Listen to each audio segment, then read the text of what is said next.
Parce qu'ils fonctionnent uniquement sur de l'acquis, c'est-à-dire sur quelque chose qu'ils savent. S'ils fonctionnent sur quelque chose de nouveau et qu'ils se désinvestissent de l'acquis, leur entreprise va sans arrêt avoir un renouvellement. Il n'y aura pas quelque chose qui va les entraîner vers le bas. Elles ne vont pas être sensibilisées à des systèmes astraux qui vont les retarder. Vous serez sans arrêt vers quelque chose de nouveau. Mais ça revient à une idée de créativité qui s'intègre en fait même à ce niveau-là. Il faut que l'activité créative que vous avez en vous soit en permanence en activité. Sinon, c'est un peu comme si vous arrêtez de respirer pendant 20 minutes. Au bout d'un moment, vous commencez à manquer d'air. C'est pareil. Mais la créativité, ça a été une évolution permanente. Vous êtes en état d'évolution. Ça veut pas dire la mort. Ça veut pas dire la fin de la mort. Ça veut pas dire la mort.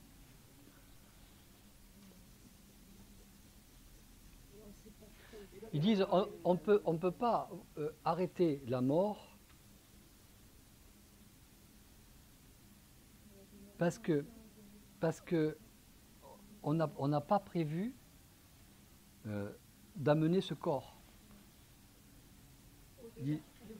On n'a pas prévu d'amener ce corps. Donc, on a prévu uniquement d'utiliser ce corps. C'est un peu comme vous réparez une voiture pour aller d'un point A à un point B, mais une fois que vous êtes devant le point B, vous ne rentrez pas la voiture dans la salle à manger. Il faut la laisser dehors. C'est exactement pareil. C'est un outil. Bon, il faut considérer votre corps comme un outil. Vos corps. Alors, nos corps, donc l'âme en fait partie de nos corps. L'âme, c'est l'accélérateur de vos corps. Voilà. Alors, quand elle est malade, comment on fait? Une âme n'est jamais malade.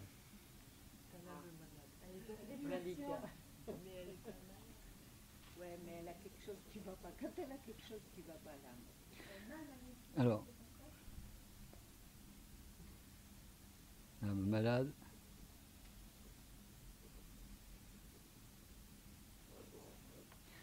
La dépression, c'est la fin du raccordement de l'âme au corps mental. C'est-à-dire que l'âme revient à l'état de naissance. Elle se reconcentre. D'ailleurs, c'est pour ça qu'à un moment donné, on donnait de l'énergie, des électrochocs pour raccorder l'âme au corps mental. Sinon, l'individu, et il devient complètement inertique. Les pires, c'est les individus qui sont complètement immobilisés et complètement dépressifs parce que l'âme n'est pas arrivée à reprendre sa place. Il faudrait que vous preniez l'âme psychiquement, que vous la tiriez jusqu'à son corps mental pour le refaire bouger. Quelqu'un qui reste dans un coma peut quand même rester habité dans son corps, mais n'a plus la possibilité, parce que la structure du mental, qui est en rapport avec une résonance du cerveau, a été détruite. Si le cerveau a été détruit, il n'a plus la connexion. C'est pas Elle a un dysfonctionnement, mais c'est pas une maladie. C'est pas une maladie. Alors, la maladie, ce qu'on appelle la maladie de l'âme, ça serait une âme qui serait dans un désir de détruire les autres. Elle ne serait donc pas dans un état de créativité, mais dans un état de destruction permanente. Donc, dans un état inverse de l'évolution de l'univers. Ça serait une maladie. Ouais, alors comment on peut appeler ça? Comment on peut dire? Est-ce que ça s'ajuste une âme?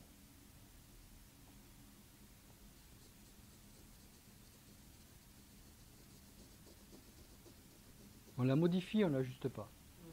Ça ne peut pas s'ajuster. Ça peut pas s'ajuster. On la modifie en enlevant des mémoires qui sont dans l'âme.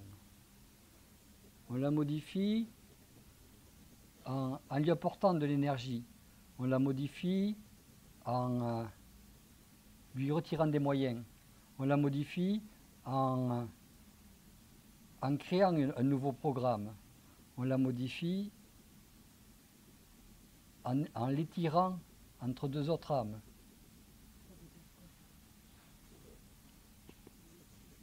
En la faisant aimer.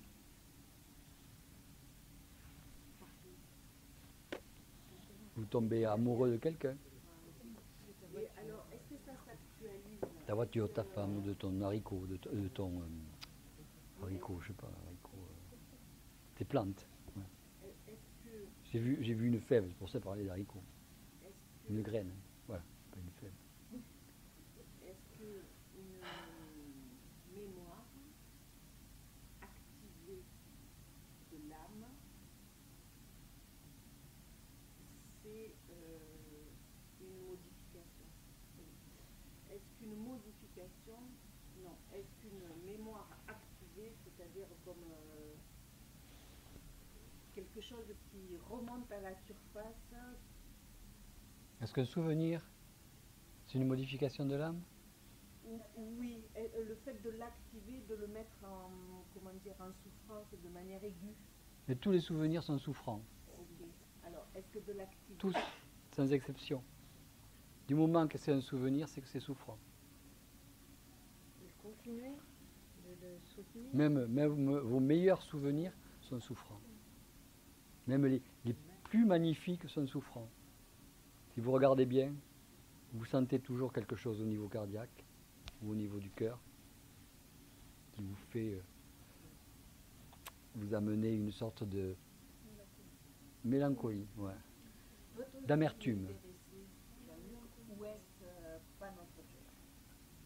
Vous s'intéressez à tout dans la mesure où vous ne vous mettez pas dedans.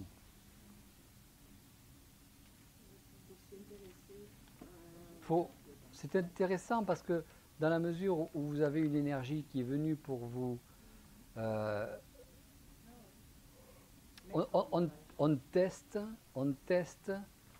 en permanence vos capacités d'absorption, vos capacités de reconnaissance, vos capacités d'interprétation.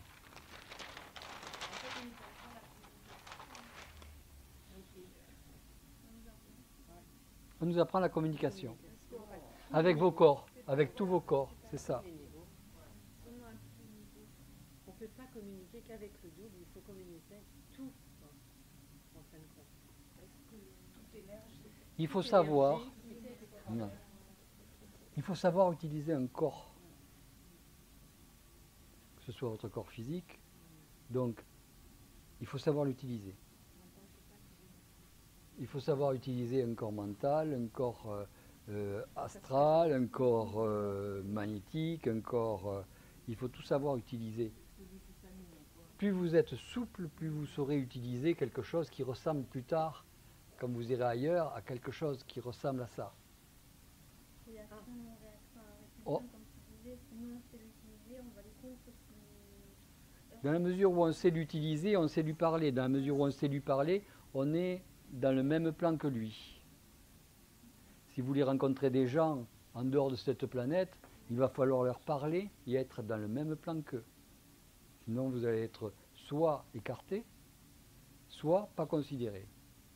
Pas considéré pour des gens qui veulent atterrir quelque part. Si vous êtes dessous, ça risque de faire très mal. Pour votre corps physique. Ou ailleurs. C'est pas compliqué. L'énergie, j'allais dire, alors qu'est-ce que c'est l'énergie? La lucidité. On a toujours besoin de compenser ce qui est émis. Et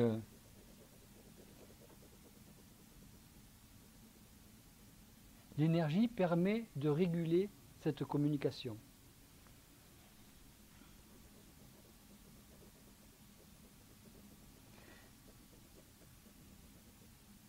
Et l'énergie en elle-même manifeste votre être-té dans ce système de communication.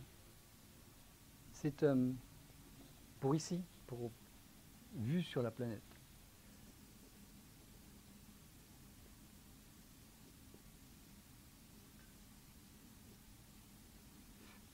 L'énergie, c'est ce qui permet pour cette planète d'être en connexion et en communication avec elle-même.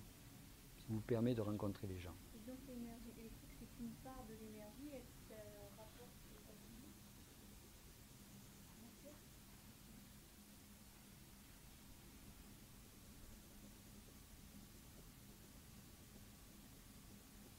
L'énergie électrique résulte des écartements et des rapprochements des atomes. Donc d'une communication qui est interprétée ou mal interprétée. En tout.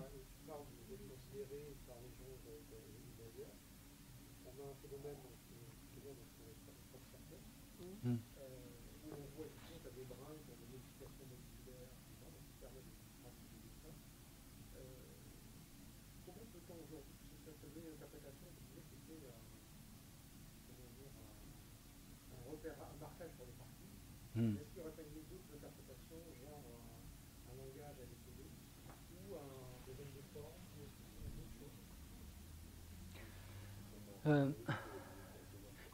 Le problème de l'homme, c'est que quand il voit quelque chose, il ne le voit que dans un sens.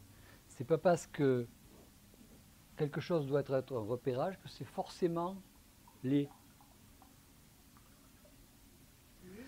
C'est pas parce que c'est un marquage de quelque chose que c'est forcément sans information. Quand vous avez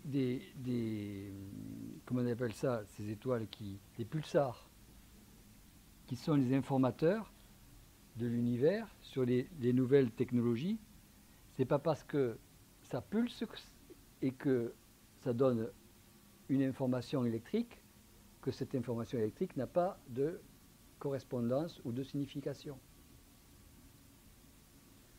Pour nous, on ne l'a pas encore étudié parce qu'on ne sait pas l'ouvrir, on ne sait pas ouvrir les signaux électriques et interpréter ce qu'il y a à l'intérieur.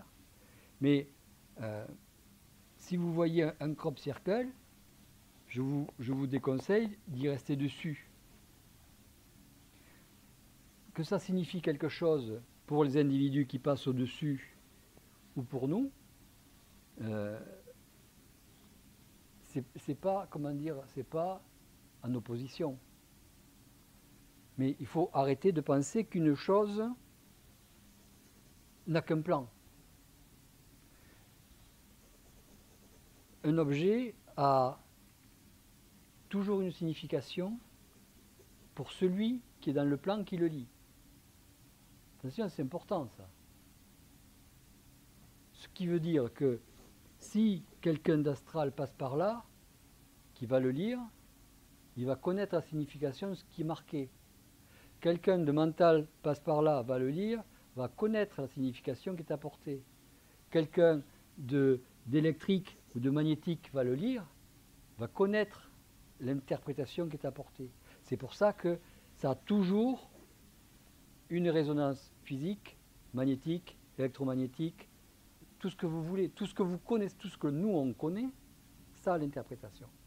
Il faut que ce soit lu, pas par l'individu humain automatiquement, mais par tous. C'est pour ça que vous avez ce qu'on pourrait appeler dans le décodage, dans les événements, où on attend l'ouverture, etc. Ce qu'on parlait la dernière fois. Dans un décodage, vous avez une information, mais cette information peut être lue par tout le monde. Quand je dis tout le monde, pas uniquement nous, mais par d'autres individus qui sont dans d'autres plans, qui vivent dans d'autres plans, qui sont à côté de nous, où notre vie ne les concerne pas, et nous on n'est pas concernés par la leur. Que le problème, c'est que la majorité des êtres humains pensent qu'il n'y a que leur système qui fonctionne, et que leur système de vie qui fonctionne. Ils n'ont pas idée que des extraterrestres peuvent venir